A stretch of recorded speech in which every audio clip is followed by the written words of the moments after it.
dışarıda bulunan tüm hemşehrilerime en kalbi duygularla sevgilerimi, saygılarımı sunuyorum. Bugün Türkiye'nin kalkınma tarihinde yeni bir sayfa açıyoruz. Bugün ülkemizin gelişmesi, milletimizin güçlenmesi yolunda atılan adımlara bir yenisini daha ekliyoruz. Bugün rahmetli Menderes, rahmetli Özal, rahmetli Erbakan, Demirel gibi ülkemizin kalkınma mücadelesinin sembol isimlerinin ruhlarını bir kez daha şahit ediyoruz. Evet, bugün Kanal İstanbul projesinin ilk köprüsünün temelini atıyoruz. Aynı zamanda Kuzey Marmara Otoyolu'nun Nakkaş-Başakşehir kesiminin Sazlıdere Barajı üzerindeki bağlantı yolu da olan bu köprünün ülkemize, milletimize, İstanbul'umuza hayırlı olmasını diliyorum. Kanal İstanbul projesini bundan 11 yıl önce milletimizle paylaşmıştık. Türkiye'nin bu süreçte yaşadığı iç ve dış badireler sebebiyle maalesef projenin ilerlemesi biraz gecikti. İşte bugün tüm hazırlıkları tamamlayıp proje kapsamındaki ilk köprünün temelini atmak üzere bir aradayız. Sazlıdere Barajı'ndayız. Ve Kanal İstanbul'a acaba bu proje neden gerekliydi? Gecikmeli de olsa bugün bu temeli nasıl atıyoruz? İstanbul Boğazı dünyanın en kalabalık gemi trafiklerinden birine sahiptir. Boğaz'dan 1930'lu yıllarda yılda ortalama 3000 gemi geçiş yapıyordu. Günümüzde bu rakam 45.000'e ulaştı. Sadece şehir içi yolculuklar için İstanbul Boğazı'nın her iki yakasındaki 54 ayrı iskelede günde 500.000 kişilik insan trafiği söz konusudur.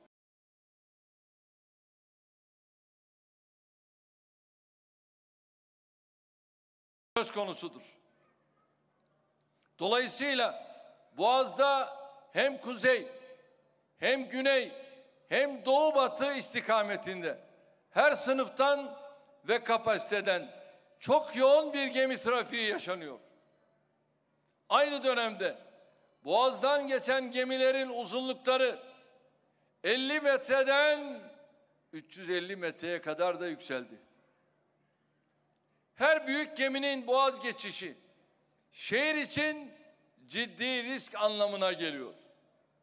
Petrolden organik ürüne kadar çok farklı yükler taşıyan gemilerin kaza yapmaları durumunda denizlerimizdeki doğal hayatta çok büyük tehdit altına giriyor. Gemilerin karaya çarpması halinde ise hem kültürel mirasımız zarar görüyor, hem ciddi yıkım ve yangınlarla karşılaşabiliyoruz. Yaşı biraz ilerlemiş olan İstanbulluların hafızalarında Boğaz'da haftalarca yanan petrol gemilerinin görüntüleri mutlaka vardır. Şimdi buradan gençlerimize sesleniyorum. Z kuşak. Bütün bu gençlere sesleniyorum. Bakınız, bütün bu olanlar, bitenler 19 yıl, 20 yıldır bu ülkede iktidarda olan bizler neleri gerçekleştirdik? Hangi adımları attık? Bunları bilmeniz gerekiyor. Daha geçtiğimiz yılın ilk ayında Kabataş açıklarında kıyıya sürüklenen dev bir Rus savaş gemisinin yol açtığı endişeyi henüz unutmadık. Montreux'de kılavuz kaptan ve römorkör kullanımının zorunlu tutulmaması, ticari gemilerin Boğaz geçişindeki riskleri daha da artırıyor. Büyük gemilerin geçişi için Boğaz'ın kapatılmak zorunda kalınması ve gemiler arasında bırakılması gereken mesafeler ciddi zaman kayıplarına yol açıyor.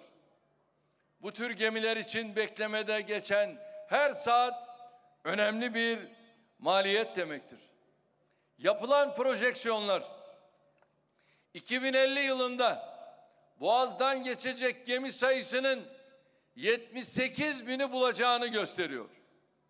Halbuki hesaplamalara göre İstanbul Boğazı'nın güvenli gemi geçiş kapasitesi 25 bindir. Kapasite yoğunluğunun kaynaklanan sintine ve balast sularının yol açtığı sıkıntılar yanında ev ve sanayi atıklarının kirlettiği İstanbul Boğazı alarm zilleri vermeye başlayalı çok oldu. İşte şu müsilajla ilgili bakın Marmara ne durumda? Felaket değil mi? Nedir bu durum diye hep yandık diyoruz.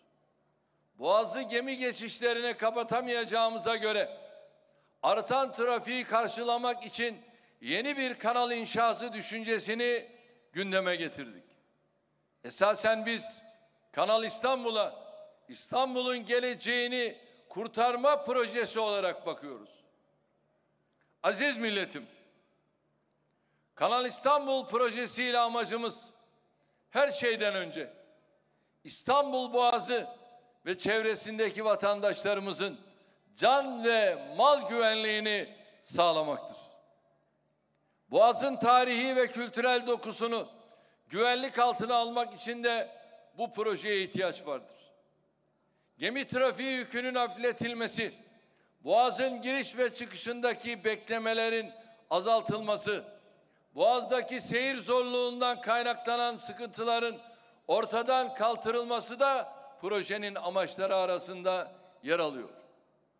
Elbette ülkemizin küresel ticarette daha etkin rol oynaması, ulaştırma ve lojistik koridorlarından daha fazla pay alması ile diğer stratejik unsurları da bunlara eklememiz gerekiyor. Proje kapsamında yer alan 500 bin kişi kapasiteli yerleşim alanları, depreme hazırlık için gereken alternatif yerleşim alanları oluşturulması konusundaki eksiğimizi de kapatacaktır. Görüldüğü gibi bu pek çok faydayı aynı anda sağlayacak bereketli bir projedir. Kanal İstanbul fikrini milletimizle paylaştığımız 27 Nisan 2011 tarihinden itibaren proje en ince detayına kadar çalışıldı. Önce güzergah, ardından sondaj ve ön proje, daha sonra etüt proje, takiben ayrıntılı saha ve laboratuvar çalışmaları ile ÇED süreci yürütüldü. Her ne kadar birileri kendi yetki alanlarında olmayan hususlarla ilgili bize sorulmadı diye sızlanıyorsa da projenin her aşaması hukuka ve bilime uygun şekilde yürütüldü ve tamamlandı. Şimdi buradan sesleniyorum. Bize sorulmadı diyenlere sesleniyorum. Unutmayın, kime sorulması gerekiyorsa onlara sorulmuş ve yola böyle çıkılmıştır.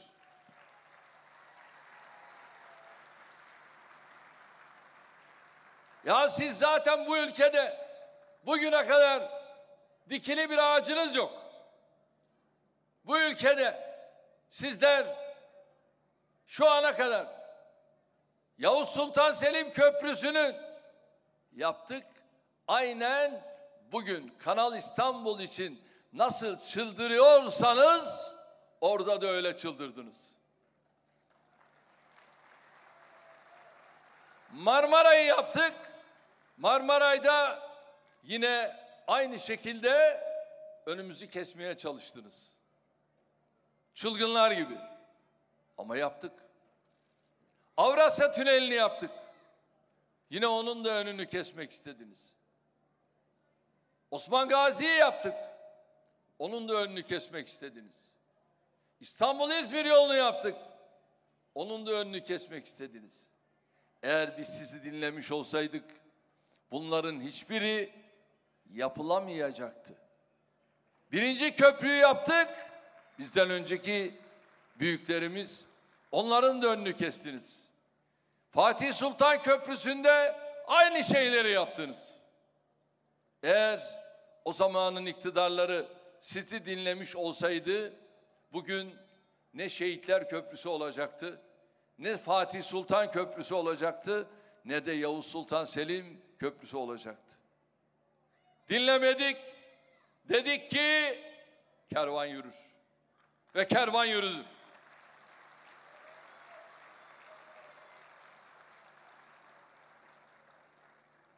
Nisipi Köprüsü'nü yaptık. Eğer bunları dinleseydik Nisipi Köprüsü de yapılamayacaktı. Ama biz dinlemedik, yolumuza devam ettik.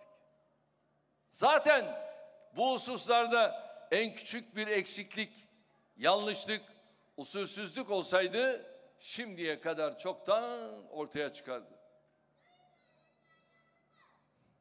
Mevcut güzergah 5 ayrı alternatif arasından bilimsel çalışmalara göre en makul ve verimli hat olarak seçildi. Sadece proje çalışmalarında 11 ayrı üniversiteden 51 bilim insanı ile toplamda 204 uzman görev yaptı. Kanal hattı boyunca 304 ayrı yerde 17.000 metrenin üzerinde sondaj, 248 adet jeofizik etüt gerçekleştirildi. Modelleme çalışmalarında dünyanın en önde gelen mühendislik merkezi bünyesinde 35 ayrı ülkeden 3500 kişi görev aldı. Bay Kemal.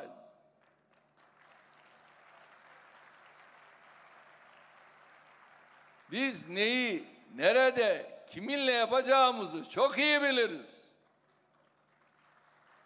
Bak bu bir çeşme açılış töreni değil.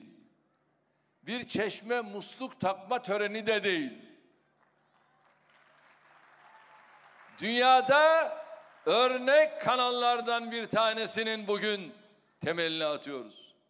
Kanaldan geçecek gemi boyutları ve trafik kapasitesi Boğaz'daki mevcut trafiğin %99'unu karşılayacak şekilde tespit edildi. Buna göre kanalın uzunluğu, sevgili hemşehrilerim, sevgili İstanbullular, tüm sevgili vatandaşlarıma sesleniyorum.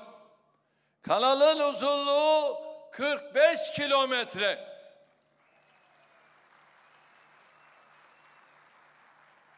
Taban genişliği minimum 275 metre. Derinliği, küsuratı söylemiyorum, 21 metre olarak belirlendi. Bir başka ifadeyle 275 metre uzunluğa kadar petrol tankerleri ve 350 metre uzunluğa kadar olan konteyner gemileri bu kanaldan geçebilecek. Bunları İstanbul'dan kazasız, belasız geçirmek öyle kolay iş değil. Her an her türlü riski taşıyordu. Yapılan etütler Kanal İstanbul'daki gemi trafiğinin Boğaz'a göre, dikkat edin, 13 kat daha güvenli gerçekleşeceğini gösterdi. 13 kat. Kanal üzerinde, birisi de bugün temelini attığımız olmak üzere toplamda 6 köprü inşa edilecek. Şimdi bugün birincisini temelli atıyoruz. mevcut ana karayolu ulaşım hatlarının tamamı için kanalın üzerinden köprüyle geçiş öngörülüyor. Ayrıca demir yolundan içme suyu ve atık suya, doğalgazdan elektriğe kadar pek çok farklı alandaki 25 altyapı tesisinin tamamının da kanal geçiş projeleri kanal kazısı başlamadan önce tamamlanacak şekilde hazırlandı. Kanalın Karadeniz çıkışının hemen sağında yer alacak konteyner limanı ve lojistik merkezi. Şu güzellikleri görüyor musunuz? Tam Karadeniz'e çıkıyoruz. Sağ tarafta bir lojistik merkezi ve muhteşem bir liman.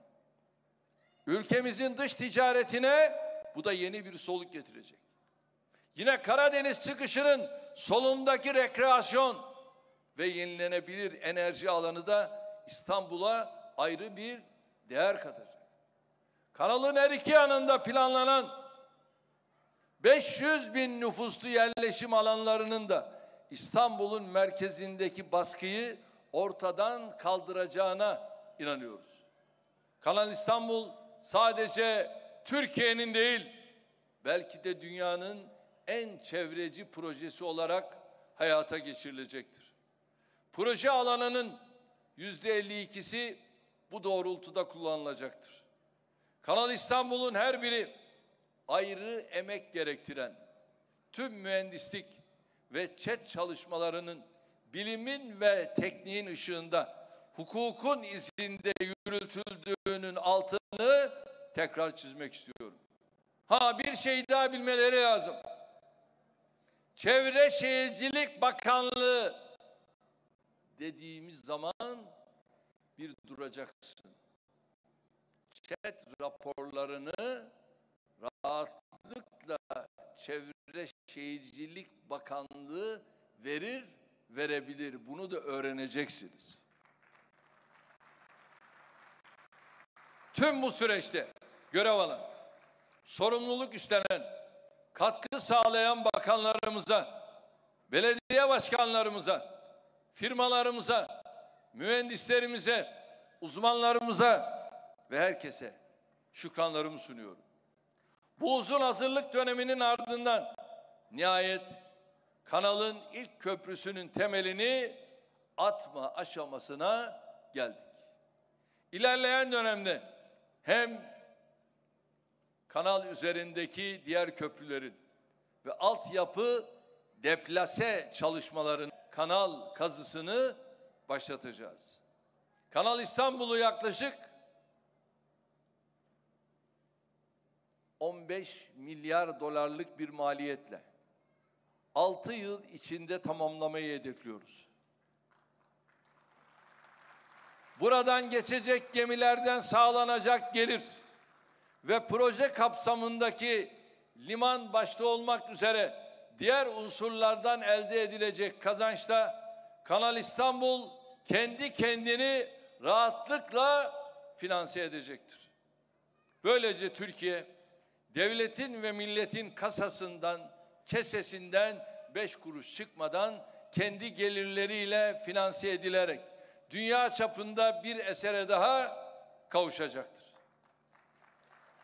Projenin bugüne kadar mevcut sürecini nasıl adım adım takip ettiysek, bundan sonra da tamamlanana kadar hassasiyetle takibini sürdüreceğiz. Türkiye'ye sağlayacağı katkılar, proje maliyetiyle kıyaslanamayacak kadar yüksek olan Kanal İstanbul, ülkemizin en önemli değerlerinden biri olarak tarihteki yerini alacaktır.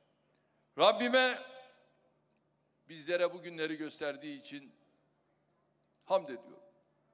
Aziz milletim, Türkiye'de Cumhuriyet'in kuruluş döneminde başlatılan kalkınma hamleleri, kısa bir süre sonra varlığını hala sürdüren bir zihniyet tarafından engellenmeye çalışılmıştır.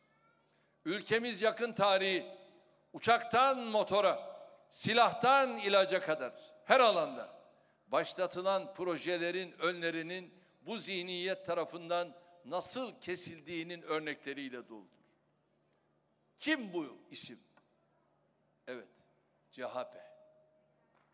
Atılan her adımın önünü kesmiştir.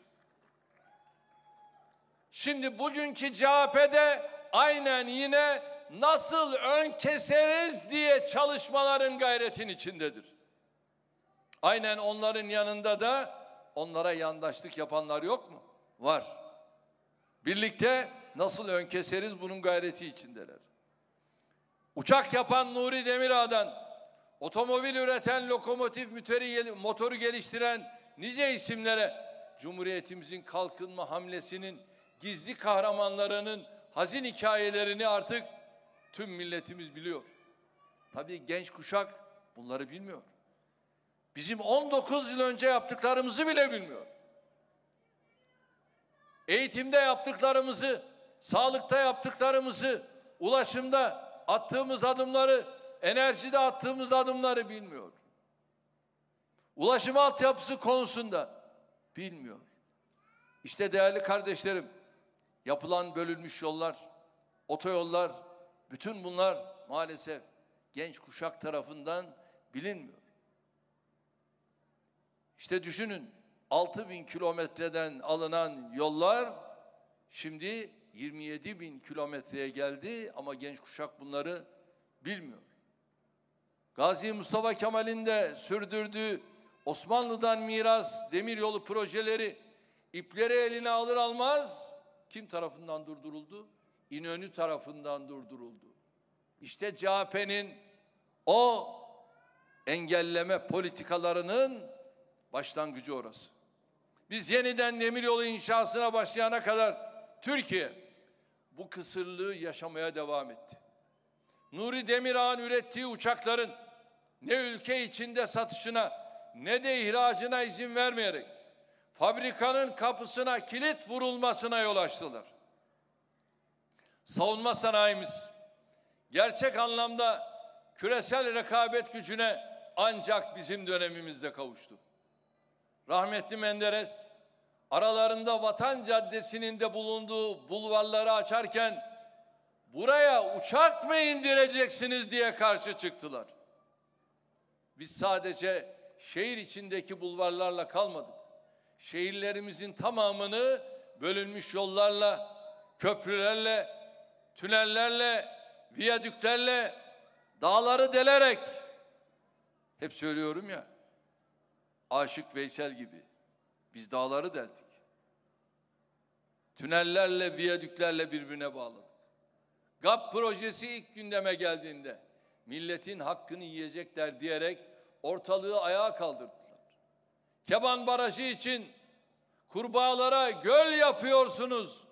Burada üretilecek elektrik için ise bu kadar enerjiyi toprağa mı vereceksiniz diyerek çamur attılar. Ülkemizin en büyük enerji ve tarım projesi GAP'ı yeniden ele alarak hızlandıran biz olduk.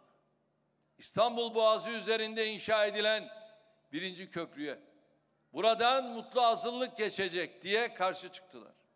Ama bitince de ilk kendileri geçti. Rahmetli Özal'ın inşa ettiği 2. köprüyü engellemek için her yola başvurdular. Bizim dönemimizde yapılan 3. köprüyle ilgili bir mahkeme kararını yanlış anlayıp artık 2 beton kuleden ibaret diyerek sevinç naraları atanlar da yine bunlardı. Sabiha Gökçen Havalimanı'nı genişletirken CHP'nin başındaki zat uçağın inmediği yere havalimanı yapan başka ülke gördünüz mü diyerek aklınca dalga geçiyordu. Bugün Sabiha Gökçen Havalimanı bırakın ülkemizi bölgenin en aktif havalimanlarından biri haline geldi. Yetmiyor. Yetmiyor. Aynı kafa kendi alanında dünyanın en iftihar verici projelerinin başında gelen yeni havalimanımıza da çalmadık kara bırakmamıştı. İşte İstanbul Havalimanı. Dünyanın ilk 3 havalimanından bir tanesi oldu.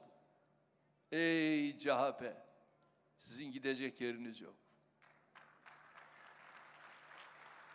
Şimdi bu havalimanıyla dünyanın her yerinde elhamdülillah övünüyoruz. Hatırlarsanız bu projeyi üstlenen firmalarımıza atmadık iftira, etmedik hakaret bırakmadılar. İstanbul Havalimanı bugün ülkemizin yüz akı olarak küresel bir marka haline dönüşmüş durumdadır. Aynı şekilde diğer yaptığımız yatırımlar ve değerli kardeşlerim ve denizlerin altından hamdolsun bakıyorsunuz farklı yerlere geçebiliyoruz. Niye? Çünkü ulaşamadığımız yer bizim değildir. Ve bugün millete hizmet eden ne kadar abide eser varsa hepsi de bu çapsız zihniyetin karşı çıkmasına rağmen ülkemize kazandırıldı. Türkiye modern tarih boyunca yaptığı tüm kalkınma hamlelerin ufuksuz, vizyonsuz, basiretsiz bu zihniyete rağmen başarıya ulaştırdı. Şimdi de Kanal İstanbul'a karşı çıkıyorlar. Hem de ne karşı çıkma.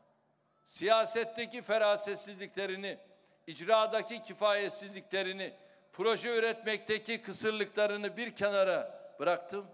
Devlet adabını bile hiçe sayarak akıllarına ne gelirse söylüyorlar. Yatırımcıları tehdit ediyorlar. Şu hale bak ya. Biz geliyoruz. Geldiğimizde bilesiniz ki size ödeme yapmayacağız. Sizin elinizden bu yatırımları alacağız. Bankaları tehdit ediyorlar. Hatta hızlarını alamayıp projeye ilgi duyan ülkeleri de tehdit ediyorlar. Ya bu ne terbiyedir ya? Bu ne terbiyesizliktir ya? Devletlerde devamlılık esastır. Bunlar devlet terbiyesi de görmediler. Siz nasıl devlet yönetimine talipsiniz ya? Söke söke sizden bu paraları uluslararası tahkim yoluyla da alırlar. Bunları da öğren. Bunları bilmeden bir yere varamazsınız. Bunlar tam manasıyla çaylak. Devlet yönetimi nedir? Haberleri yok. Ödeme yapmazmış. Bankalara ödeme yapmazmış. Uluslararası bankalara ödemelerini yapmazmış.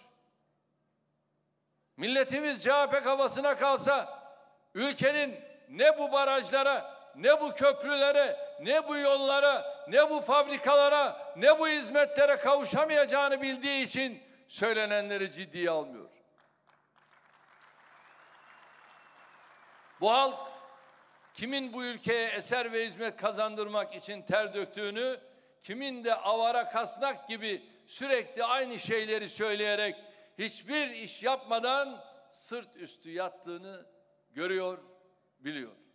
Kardeşlerim, eskilerin dediği gibi hep söylüyorum. İnsan ölür kalır eseri, eşek ölür kalır semeri. Varsın birileri semer peşinde koşsun. Biz ülkemize ve milletimize eser kazandırma mücadelemizi sonuna kadar sürdüreceğiz. Türkiye'yi dünyanın en büyük 10 ekonomisi arasına sokmak, siyasi ve diplomatik gücümüzü zirveye çıkarmak, güvenliğimizi en geniş yorumla sağlamak için gece gündüz çalışmaya devam edeceğiz. Yatırım yaparak, üreterek, istihdamı artırarak, ihracatı yükselterek, büyümeyi sürekli kılarak, potansiyelimizi son sürat harekete geçirerek, büyük ve güçlü Türkiye'yi hep birlikte inşa edeceğiz. Geçtiğimiz 19 yılda bu ülkeye sağlıktan eğitime, adaletten güvenliğe, ulaşımdan enerjiye, çevreden spora her alanda neler kazandırdığımızın en yakın şahidi milletimizin ta kendisidir. Merhum Ziya Paşa'nın dediği gibi ayinesi iştir kişinin lafa bakılmaz, şahsın görünür rütbe-i aklı eserinde.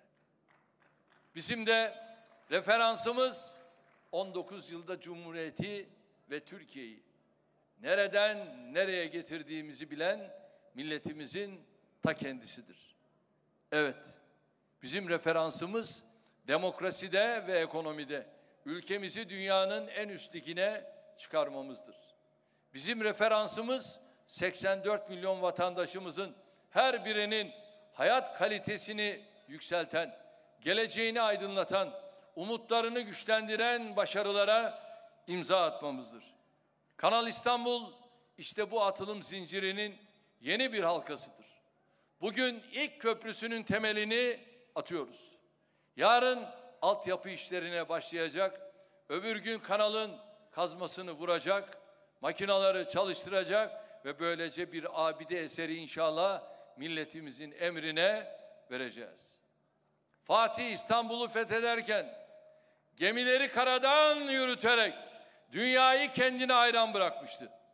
Boğazın üzerine birer kandil gibi astığımız köprülerle biz de dünyayı kendimize hayran bıraktık. İşte şimdi Çanakkale 18 Mart köprüsü yapılıyor mu? Yapılıyor. O da bir altın boynuz gibi, evet, Çanakkale'yi süsleyecek. Marmaray ve Avrasya Tüneli ile Boğaz'ın altından iki kıtayı birleştirerek dünyayı kendimize hayran bıraktık. Şimdi de Marmara ve Karadeniz'i yeni bir boğazla, Kanal İstanbul'la birbirine bağlayarak bir kez daha dünyayı kendimize hayran bırakacağız.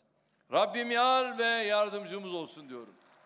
Bu duygularla bir kez daha temelini attığımız Kanal İstanbul Köprüsü'nün ülkemize ve milletimize hayırlı olmasını diliyorum.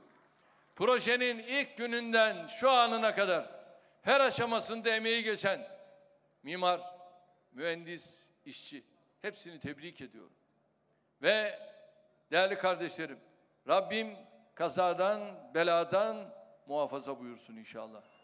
Ve belirlediğimiz gibi 6 yıl gibi bir süre içerisinde inşallah burayı tamamlamayı da bizlere nasip etsin diyorum. Çok çok teşekkür ediyorum. Sizlere sevgi ve saygılarımı sunuyorum. Kalın sağlıcakla.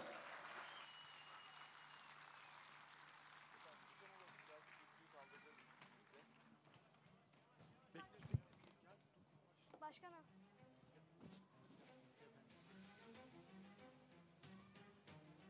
Cumhurbaşkanımız Sayın Recep Tayyip Erdoğan'a konuşmaları için çok teşekkür ediyor ve zat devletlerini bir müddet misafir ediyoruz sahnede. Değerli konuklar, Cumhurbaşkanımız Sayın Recep Tayyip Erdoğan, Kanal İstanbul Sazlıdere Köprüsü temel atma törenini butona basmak suretiyle gerçekleştirecektir. Sayın Cumhurbaşkanımıza refakat etmek üzere Türkiye Büyük Millet Meclisi Başkanımızı sahneye davet ediyoruz. Sayın Cumhurbaşkanı Yardımcımızı, Sayın Bakanlarımızı ve Sayın Genel Başkan Yardımcılarımızı sahneye davet ediyoruz. Buyurunuz lütfen.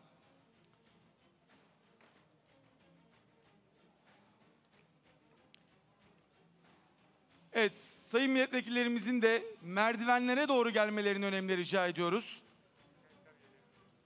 Sayın milletvekillerimizi, Sayın Diyanet İşleri Başkanımızı, Sayın Türkiye Büyük Millet Meclisi Başkan Vekilimiz Celal Bey'i, Grup Başkan Vekillerimizi, İstanbul Valimizi, Merkez Karar ve Yönetim Kurulu üyelerimizi, Diyanet İşleri Başkanımızı sahneye alıyoruz. Buyurun lütfen. İstanbul İl Başkanımız ve AK Parti ve MHP İl Başkanlarımızı davet ediyoruz. Buyurunuz lütfen. Bir aşağı inelim. Sayın Vekillerimiz bir aşağı inelim efendim. Bir alta inelim.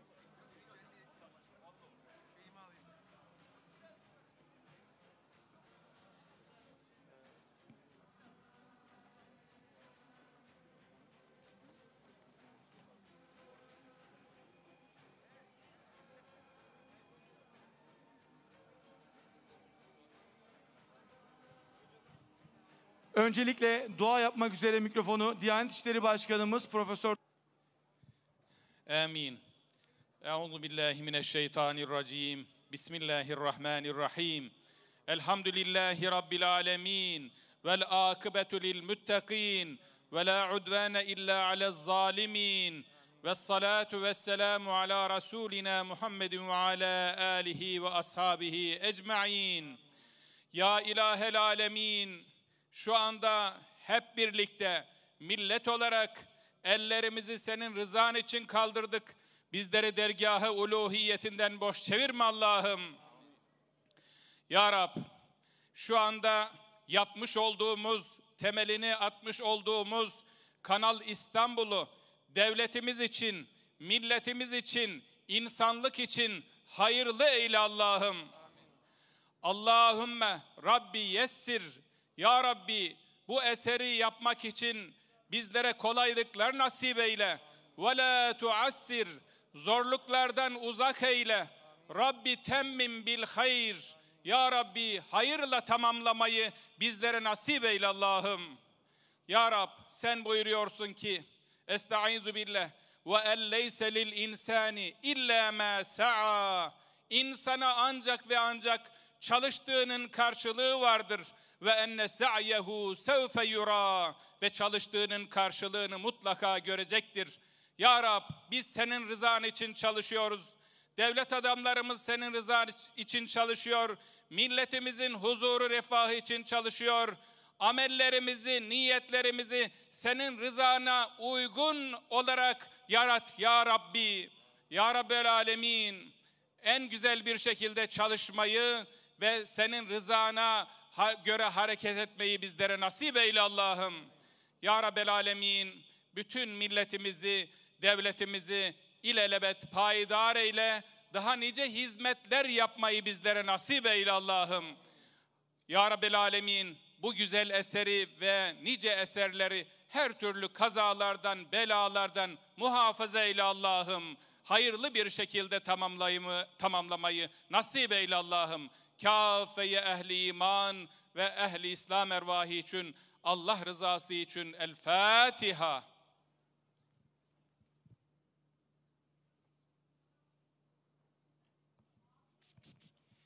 Diyanet İşleri Başkanımıza çok teşekkür ediyoruz. Değerli kardeşlerim, ekranları başında bizi izleyen sevgili milletim, Rabbim kazasız, belasız Kanal İstanbul'u tamamlamaya bizleri muktedir eylesin. Temelini attığımız gibi inşallah açılışını yapmaya da bizleri muktedir eylesin. Ve şimdi tabii herkesin önüne birer buton koyamadık ama butonlara yakın olan tüm kardeşlerimiz şimdi butonlara basacağız ve Euzu Besmele ile birlikte inşallah temeli atmaya başlıyoruz. Ekranlara bakarsanız dışarıda da ekranlar var.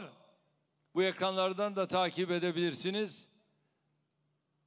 Euzubillahimineşşeytanirracim. Bismillahirrahmanirrahim. Ya Allah. Bismillah.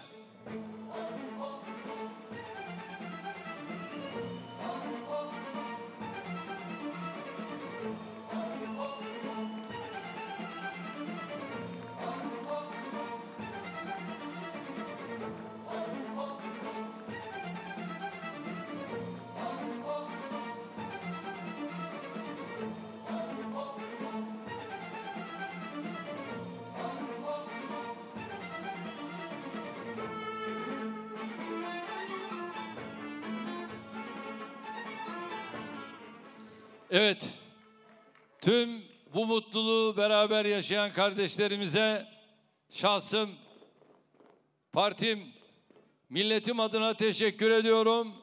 Rabbim yar yardımcımız olsun inşallah. Açılışta da buluşmak üzere. Allah'a emanet olun. Değerli konuklar, saygıdeğer hemşehrilerimiz, Cumhurbaşkanımız Recep Tayyip Erdoğan, Kanal İstanbul projesi, asrın projesinin ilk adımı olan, ilk ayağı olan Sazlıdere Köprüsü temel atmasını butona basmak suretiyle gerçekleştirmiş ve asrın projesi Kanal İstanbul'un startını vermiş bulunmaktadır. Temeli atılacak olan bu köprünün özellikleri: gergin eğik askılı olarak yapılacak, toplam uzunluğu 860 metre, trafiğe 2x4 şeritli olarak hizmet edecek ve uzunluğu 860 metre olacaktır. Platform genişliği 46 metre, kuleleri Diamond geometrisi ile tasarlanmış, uzunluğu ise 196 metredir. Kanalın uzunluğu 45 kilometre, derinliği ise 21 metre, yaklaşık 21 metredir. Su yüzeyi olarak en dar yeri 360, en geniş yeri ise 770